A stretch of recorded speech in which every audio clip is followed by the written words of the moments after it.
Hello everyone, welcome to Arvisa's English. So students, in this video we will be seeing first passage of 10th standard English lesson Be Smart. तर मित्रांनो, या व्हिडिओमध्ये आपण बी smart या lesson मधील first passage बघणार आहोत. So let's get started. Champions aren't made in gyms. Champions are made from something they have deep inside them. A desire, a dream, a vision. मित्रांनो, चॅम्पियन्स जे असतात ते जिम्समध्ये बनत नाही, व्यायामशाळेत बनत नाहीत. तर चॅम्पियन्स कसे बनतात? Made from something they have deep inside them. त्यांच्या आतमध्ये खोलवर काहीतरी असते, काहीतरी वेगळं असते इतरांपेक्षा, ते त्यांना चॅम्पियन बनवते. त्या गोष्टी काय आहेत बघा. अ डिझायर म्हणजे एक इच्छा, अ ड्रीम म्हणजे स्वप्न, अ विजन म्हणजे दूरदृष्टी. तर या तीन गोष्टी ज्याच्याकडे असतात तोच व्यक्ती पुढे जाऊन चॅम्पियन बनतो. They have to have the skill and the will. आणि या चॅम्पियन्सकडे स्किल आणि विल या दोन गोष्टी तर असल्याच पाहिजे. स्किल म्हणजे काय तर कौशल्य, आणि विल म्हणजे तीव्र इच्छाशक्ती किंवा काहीतरी करून दाखवायची जिद्द. But the will must be stronger than the skill. पण एक गोष्ट लक्षात ठेवा की जी विल आहे म्हणजे जी इच्छाशक्ती आहे काहीतरी करून दाखवायची, ती स्किलपेक्षा, कौशल्यापेक्षा जास्त स्ट्रॉंगर असली पाहिजे, जास्त ताकदवर असली पाहिजे. म्हणजे एखाद्या व्यक्तीला जर चॅम्पियन बनायचं आहे तर स्किल आणि विल या दोन गोष्टी तर त्याच्यामध्ये असाव्याच, पण त्याची जी विल आहे, त्याची जी तीव्र इच्छाशक्ती आहे काहीतरी करून दाखवायची, ती त्याच्या स्किल्सपेक्षा, त्याच्या त्या कौशल्यापेक्षा जास्त ताकदवर, स्ट्रॉंगर असली पाहिजे. Successful professionals thrive in the same manner. जेही सक्सेसफुल प्रोफेशनल्स आहेत म्हणजे जीवनात ज्यांनी यश मिळवलेलं आहे, ह्यांची जी थ्राईव्ह आहे, थ्राईव्ह म्हणजे काय तर प्रॉस्पर म्हणजे प्रगती, ती याच पद्धतीने, याच मॅनरने झालेली आहे. We all have natural talents. If you use that talent to set our goal in life, we can easily get success in life.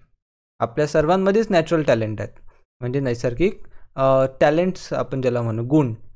If you use that talent to set our goals in life, we can easily get success in life. आणि जर आपण त्या natural टॅलेंट्सचा वापर आपल्या जीवनातले जे ध्येय आहेत, गोल आहेत, त्यांना सेट करण्यामध्ये लावला तर काय होईल? We can easily get success in life. आपण अतिशय इझिली आपल्या जीवनामध्ये यश जे आहे ते मिळवू शकू. तर अशा प्रकारे जी नॅचरल टॅलेंट्स आहेत त्यांचा योग्य वापर आपल्याला करता आला पाहिजे. We shall not achieve our goals if you do not take action to achieve them. जर आपण गोल्स तर ठरवले, पण ते गोल्स मिळवण्यासाठी काही ॲक्शन, काही क्रियाच केली नाही, काही प्रयत्नच केले नाहीत, तर अशा परिस्थितीमध्ये आपण ते गोल कधीही मिळवू शकणार नाहीत. म्हणजे गोल ठरवणं तर इम्पॉर्टंट आहेच, पण त्याहीपेक्षा जास्त महत्त्वाचं काय आहे की ते मिळवण्यासाठी ॲक्शन घेणं, क्रिया करणं, प्रयत्न करणं. Setting goals has to valuable assets, a sense of originality and stepping stone to illuminate the path. तर अशा प्रकारे setting goals has to valuable assets. जर आपल्याला गोल सेट करायचे आहे तर दोन अतिशय महत्त्वाच्या गोष्टी आहेत. एक म्हणजे अ सेन्स ऑफ ओरिजिनॅलिटी, म्हणजे जे ओरिजिनॅलिटी आहे, सत्यता आहे, त्याचा सेन्स तुम्हाला असला पाहिजे, कल्पकता तुमच्यात असली पाहिजे. आणि दुसरं a stepping stone to illuminate the path. आणि तुम्हाला पाऊल टाकणं खूप जास्त महत्त्वाचं आहे. म्हणजे आपलं गोल मिळवण्यासाठी तुम्हाला प्रयत्न चालू करणं महत्त्वाचं आहे, जेणेकरून तुमचा जो रस्ता आहे ते ध्येय मिळवण्याचा तो इल्युमिनेट होईल, म्हणजे प्रकाशित होईल. तर ह्या दोन गोष्टी अतिशय महत्त्वाच्या आहेत जेव्हा आपण गोल सेट करतो. Goals put one at the helm of life. अशा प्रकारे जे गोल्स असतात ते आपल्या जीवनाचं संचलन करतात. Pursuing them acknowledges a better future situation. आणि अशा प्रकारे जर आपण हे गोल पर्स्यू केले, त्यांचा पाठलाग गेला, तर एक बेटर फ्युचर सिच्युएशन आपण मिळवू शकतो, ॲक्नॉलेज करू शकतो. म्हणजे काय तर आपलं भविष्य कसं राहणार, अतिशय ब्राईट असं फ्युचर आपण मिळवू शकतो. They help to steer a course of life rather than simply drifting along and letting things happen. अशा प्रकारचे हे जे गोल्स असतात ते help to steer a course of life. Steer म्हणजे काय तर योग्य दिशा देणे. आपलं जे जीवन आहे ते जीवनाला गोल्स म्हणजे ध्येय, योग्य दिशा देण्याचं काम करतात. आणि ज्याच्या जीवनात ध्येय नसतात ते अशा प्रकारे drift along and letting things happen, म्हणजे अशा प्रकारे ते कुठेही भरकटत राहतात आणि जसं घडत आहे तसं त्यांच्या जीवनामध्ये ते घडू देतात, पण त्यांची प्रगती तितक्या स्पीडने होत नाही. सो एक एक्झाम्पल द्यायचं झालं तर एखाद्या बोटला जर माहिती आहे की आपल्याला नेमकं कुठं जायचं आहे तर ती खूप फास्टली पुढे पुढे सरकेल. पण जर एखाद्या जहाजाला माहितीच नाही की आपल्याला कुठं जायचं आहे तर ते समुद्रामध्ये फक्त भटकत राहील. त्याला स्पीड जी आहे, गती जी आहे ती मिळणार नाही. Setting goals may appear easy but for some it is quite challenging.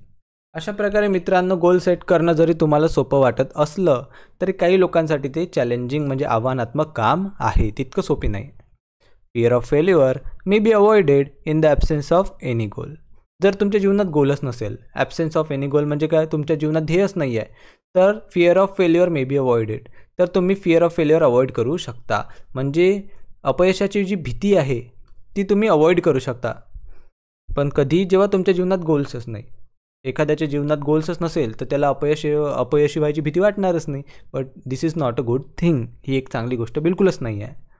After all one has to decide what one wants to achieve at in the end.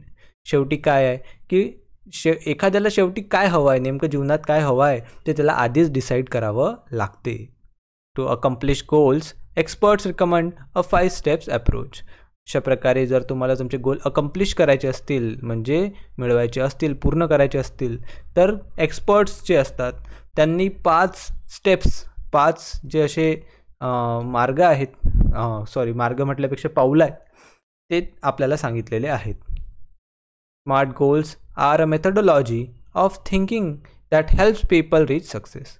अशा प्रकारे जी स्मार्ट गोल्स आहेत ती एक प्रकारची मेथडॉलॉजी आहे, म्हणजे काय तर पद्धत आहे, ऑफ थिंकिंग, ही विचार करायची एक पद्धत आहे, helps people to reach success, जी लोकांना यश मिळवण्यामध्ये मदत करते. SMART stands for specific, measurable, achievable, realistic and time bound. आणि स्मार्ट म्हणजे काय तर प्रत्येक शब्दाचा एक वेगळा अर्थ निघतो. स्मार्टचा अर्थ होतो एस फॉर स्पेसिफिक म्हणजे ठराविक, एम फॉर मेजरेबल म्हणजे मोजता येणारे, ए फॉर अचिवेबल म्हणजे मिळवता येणारे, आर फॉर रिअलिस्टिक म्हणजे जे खरे आहेत, आणि टी फॉर टाईम बाउंड म्हणजे जे आपल्या वेळेमध्ये पूर्ण होऊ शकतात. तर अशा प्रकारे जे तज्ज्ञ असतात त्यांनी ही पद्धत, ही स्मार्ट गोल्सची जी पद्धत आहे ती आपल्याला सांगितलेली आहे लेसनमध्ये. याचा वापर करून आपण आपल्या जीवनाचे ध्येय जे आहेत ते ठरवू शकतो. तर मित्रांनो, आय होप तुम्हाला हा पॅसेज नंबर 1 खूप चांगल्या प्रकारे समजला असणार. पुढच्या व्हिडिओमध्ये, पुढच्या पॅसेजेसमध्ये आपण हे स्मार्ट गोल्स जे आहेत ते अजून डिस्क्रिप्टिव्हली बघूया. तोपर्यंत टेक केअर, गुड बाय.